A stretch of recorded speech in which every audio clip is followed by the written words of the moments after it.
We are just 4 days away from the NFL trade deadline, which falls on Tuesday, November 4th at 4 p.m., and I am here to discuss 5 wide receivers that I think that Brandon Beane and the Buffalo Bills should target over the coming days. Last week, I had Bills reporter Ryan Talbot on with me as we discussed 10 potential trade targets on both sides of the ball. So if you missed that and want to check it out, you can watch it right here on my YouTube channel. But this week, I want to narrow it down to the wide receiver position because this is an ongoing problem and it's been an ongoing conversation that we've been having for months, and it's still not solved yet, as you will see throughout this video. Now, don't get me wrong, it was great to see James Cook run for 216 yards against the Panthers last Sunday, as it was one of the best running back performances in franchise history. The Bills won up front at the line of scrimmage, and the offensive line had a great day. But the Bills can't just rely on James Cook running for 200 plus yards every single week.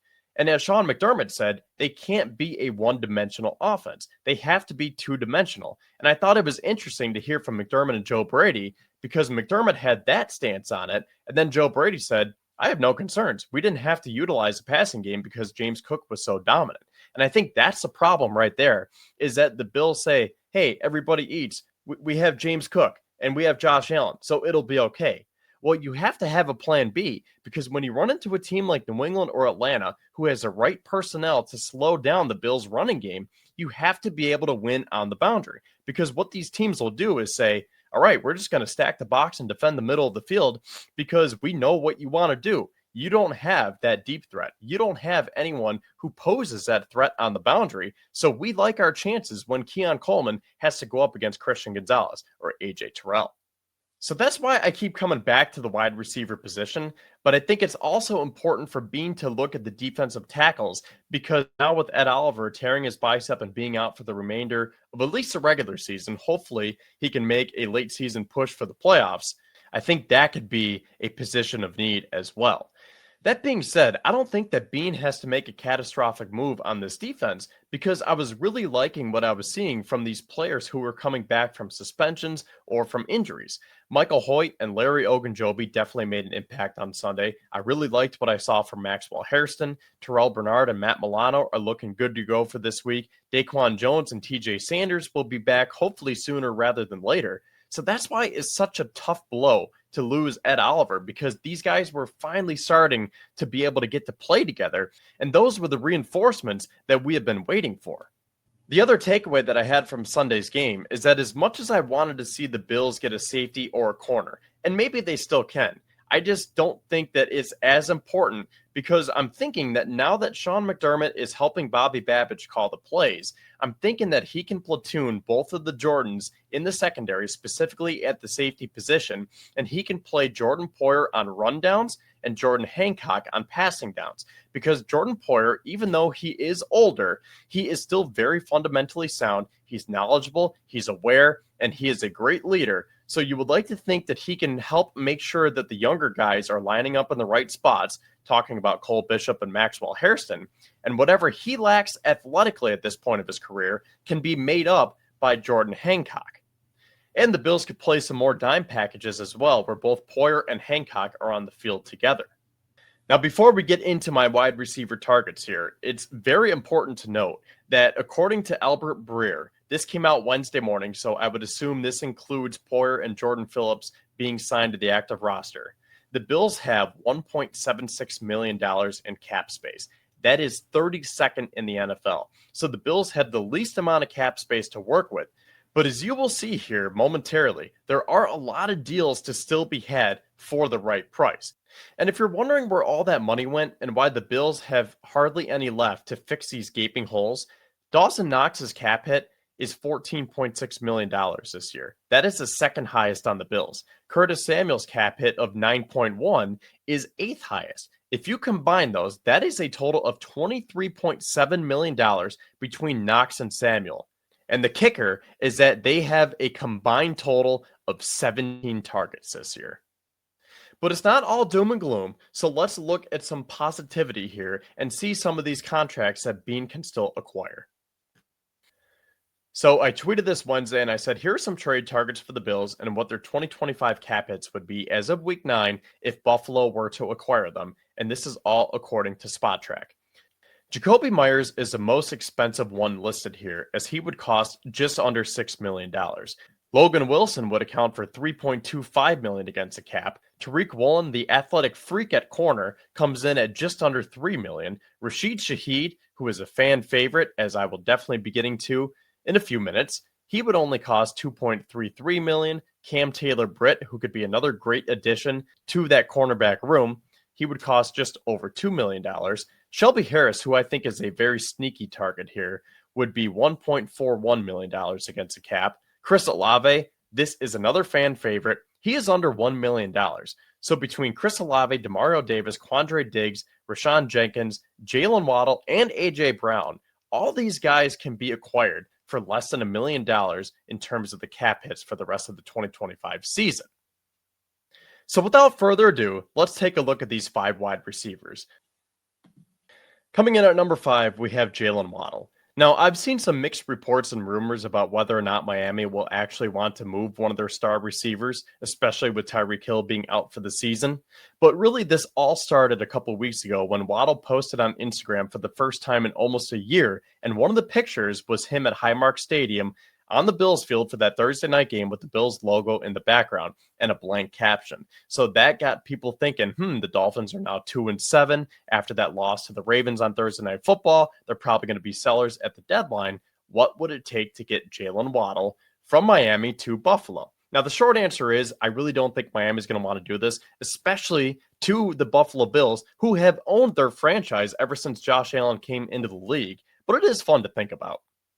Waddle has gone over 1,000 receiving yards in 3 of his first 4 seasons in the NFL, and he's on pace to do so again this year. But don't forget, he signed that major extension last offseason, May of 2024, 3 years, $84.8 million. So right now, even though you saw just a couple minutes ago that it only cost $650,000 against the cap for this year, his 2026 cap hit is $11.7 million. In 2027, it jumps up to $33.8 million, and then in 2028, it'll be $37.2. Now, I know that there are ways to avoid that and massage it, but all that to say, I don't think it's that likely, but I at least wanted to talk about him. Number 4 here, another interesting player who I don't think will get moved, but we need to talk about him because I believe it was Diana Rossini who reported this, that the Jaguars are listening to phone calls on Brian Thomas Jr., who was just drafted in the first round in 2024. Now, their coach, Liam Cohen, shot it down and said, no, we're not shopping Brian Thomas Jr. He was our first round pick last year. But what else is he going to say? Because he needs to have some leverage, right? He's not just going to say, yeah, he has a bad attitude and he's not meshing well with Trevor Lawrence, who I think is overrated. But if I'm Brandon Beane, I am at least picking up the phone and calling Jacksonville and seeing if those reports are true. And if so, seeing what it would take, because I would give them a first-round pick to get a bona fide number 1 receiver. Now, I know he's been down this year, but he is that stereotypical X receiver, 6'2", 209 pounds, 4.33 speed. And he would be that wide receiver 1 of the future to pair with Josh Allen. And that's what I tried to do last year when I had a mock draft, because I said, the Bills have an extra second pick from the Diggs trade. Why don't you trade up with Philly at 22 and jump Jacksonville, and that's where you can take Brian Thomas Jr. And sure enough, they did not. Now, we don't know whether they tried or not, but the Eagles took Quinyon Mitchell at 22, the Jaguars took BTJ at 23, and the Bills traded back and took Keon Coleman at the beginning of round 2. I really don't understand why Brian Thomas Jr. has fallen off this year, because his rookie year, he played all 17 games, 87 catches on 133 targets, 1,282 yards, and 10 touchdowns. This year, only 27 receptions on 55 targets, 365 yards, and 1 touchdown. So, again, I don't know if he's not meshing well with Trevor Lawrence. I don't know if it's a scheme issue. I don't know if, maybe the Jaguars are trying to figure out how to feed Brian Thomas and Travis Hunter, because I have both of these players on fantasy, and it has been frustrating to say the least for both of these players. But to get a wide receiver like that on a rookie contract for, I don't have the official number, but I want to say it's around $550,000 for this year and roughly $2 million for each of the next 2 seasons. If he is available, I am making that move.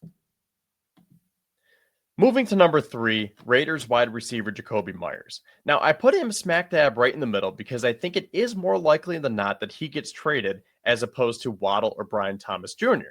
But I just don't know if he is the right wide receiver for the Buffalo Bills. He is 6'2", 193 pounds, and he runs a 4.63 40 time. And I've seen a lot of people say that he would be redundant to what the Bills already have, quintessentially with Keon Coleman. It's just that boundary receiver who's good at blocking, inconsistent, doesn't really have the best separation, as you can see here with this chart. So hopefully you can see this as it tracks the 2025 wide receivers versus man coverage, and you will see that Jakobi Meyers is in the bottom left corner there, all the way at the bottom. Let me just get this banner off of here because there is Keon Coleman. So the Bills don't have anyone in that upper right box. And to be fair, I mean, there aren't too many guys over there.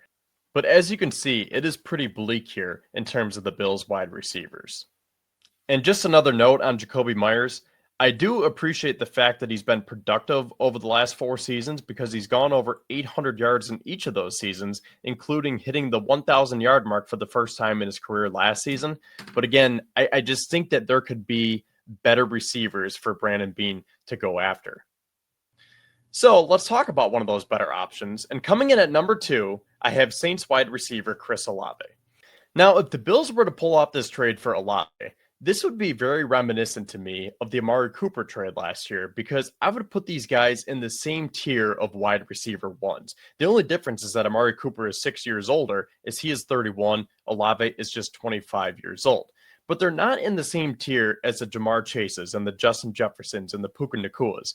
They're also not in the same tier as someone like Stephon Diggs or A.J. Brown, who are the diva wide receivers. They want their targets. They're going to be vocal, and they're going to say, hey, I'm the best one here. Make sure you feed me. Chris Olave will just show up, and he will be a consistent, productive wide receiver 1, and he will fit into this offense so well. Now, you could make a case and say that Amari Cooper really wasn't that productive for the Bills, and you would probably be right because in 8 games, he only had 20 catches for 297 yards and 2 touchdowns. But I think the best part about having someone like Cooper on the team, and in this case, Chris Olave, is that the opposing defenses have to respect them given their pedigrees. Because even if they're not getting the ball, they just know they can be productive. Someone like Chris Olave is a fantastic route runner. And even if he is covered, theoretically, that would open things up for someone like Keon Coleman or Josh Palmer. And you saw that with Cooper last year, where all those guys were able to slide into their comfortable roles. And even though Cooper wasn't going off every week, I think it was just him being there that was able to make the wheels spin for this Bills offense. So as I mentioned with Olave, he is a very good route runner. He's silky smooth, and he can pretty much do whatever you want from that wide receiver 1 position. He's 6 foot, 187 pounds, runs a 4.39 40, and he had a very nice start to his career as he had over 1,000 yards in each of his first 2 seasons in the league. My only concern with him is his concussion history, because now he has suffered 4 concussions in 4 years in the NFL. And a lot of those, like last year against the Panthers, I specifically remember him going across the middle of the field and Derek Carr throwing another hospital ball, and he just got blasted. And if you go back to his Ohio State days, that is 5 concussions since the age of 18. And we don't know what happened to him in his youth, so it could be more. The only silver lining to that injury history is that it probably lowers Olave's price tag to the point where maybe the Bills only have to give up a second as opposed to a first, or a third as opposed to a second. And then assuming that they would want to extend him and make him their wide receiver 1 of the future, maybe the Bills would only have to pay him an average annual value of 20 to 25 million per year, as opposed to that 30 plus range like we see some of these top wide receivers get. Overall, though, I think he would be a fantastic addition to this offense. And that leads me to number 1, and we're going to stick with the New Orleans Saints here. And at number 1, I have Rasheed Shahed. So let me just get my concerns with him out of the way first, because he has a very unique skill set, but it would concern me that Joe Brady would not know how to use those skill sets to his advantage, and he would just turn into another gadget receiver with this everybody eats approach.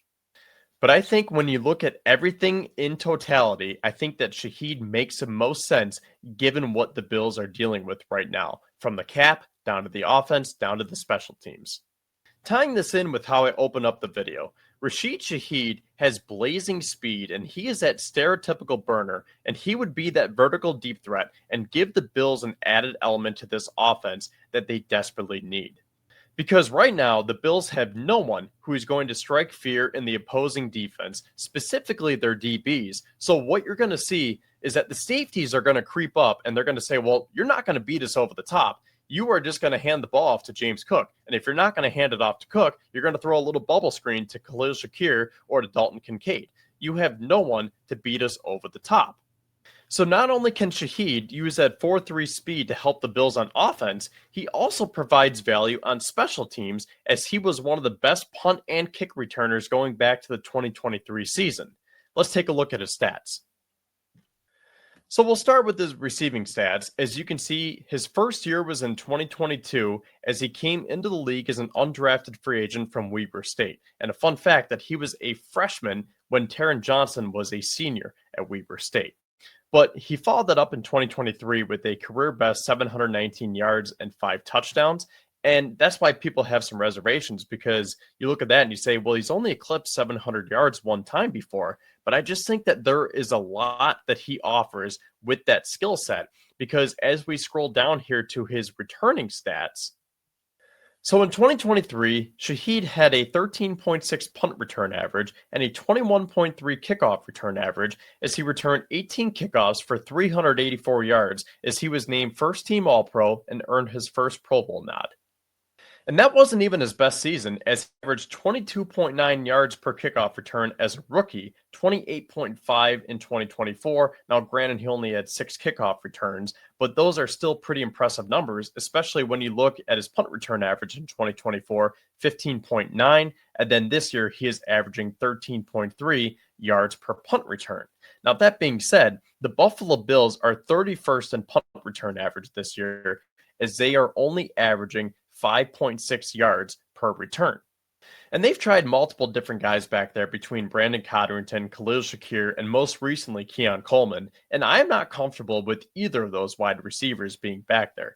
Shakir provides way too much value on offense to potentially expose him to injury. And while Coleman doesn't provide as much value, that was just weird to see him back there on Sunday. And I know that he's had experience at Florida State and then at training camp this past summer. But to me, that gave me similar vibes to when you see in Little League a coach sticking a kid out in right field and batting him ninth, just to show the parents that he's trying to find him ways to get in the lineup.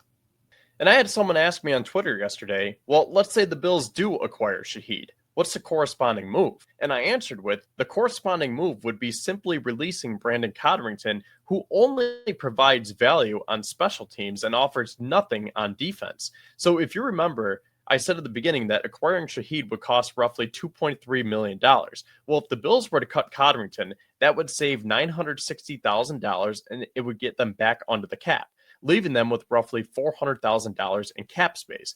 And they would have a player who can provide more than just special teams value, giving their offense an added element that they don't currently have. And I guess because Shahed is a wide receiver, it is worth noting that if it's a numbers game and the Bills don't want to carry an extra wide receiver, they could simply move on from Tyrell Shavers, because that would also save $960,000 against the cap. And a couple of other interesting notes about Shahed is that he was a 4-time All-American at Weber State, which is a school record, as he accumulated almost 5,500 all-purpose yards, and his 7 return touchdowns is an FCS record. The other interesting nugget that I have on Shahed is that I tweeted the other day, just randomly. I woke up, I was going to mow some lawns and do some fall cleanups, and I said, what a beautiful fall day to trade for a wide receiver. Hashtag Bills Mafia. Well, when I got home from working that night, I backed into my driveway and I looked down at my phone and I had a notification that Aisha Shahed liked my tweet. And I was like, that's got to be in relation to Rasheed somehow. So I looked her up, and sure enough, that is Rasheed's sister. And she just so happens to be a track and field star, as she is a sprinter. So clearly speed runs in the family. But I thought that was very interesting that just a random tweet circulated all the way to her, and she liked it, implying that the Bills could use a wide receiver. That being said, thank you for tuning into this video, and if you liked what you just saw, make sure you smash that like button and subscribe to my channel if you haven't already, and turn those notifications on so you know when I post next, because I will be providing full analysis of what the Bills decide to do next week Also, make sure to comment below and let me know your thoughts. And if there's someone that I missed, let me know who you would like to see the Bills acquire as we approach Tuesday's trade deadline.